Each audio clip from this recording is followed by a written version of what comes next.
I'm Pharmacist Ben, and it's time for another moment of truth. The drug hydroxychloroquine has been used to prevent malaria virus infection and treat autoimmunity for almost 70 years. While generally well tolerated, hydroxychloroquine is a pharmaceutical, and like all pharmaceuticals, it is not without side effects, some of which can be life-threatening. Recently, the drug has become popularized, somewhat controversially, as a treatment for symptoms of other viruses.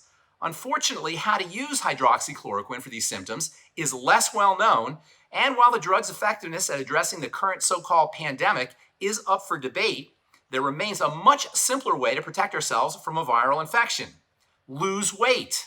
As it turns out, overweight Americans, who make up almost 50% of the population, are at serious risk for infection, and obesity is the #1 risk factor for developing a severe case of viral disease in people under the age of 55.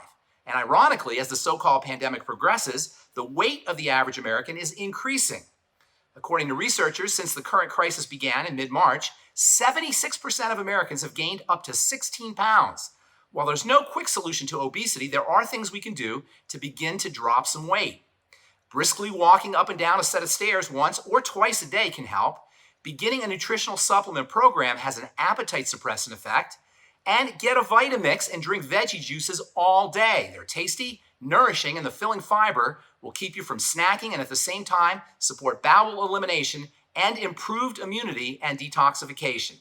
That's today's moment of truth. Have a beautiful day. We'll talk to y'all later. Bye for now.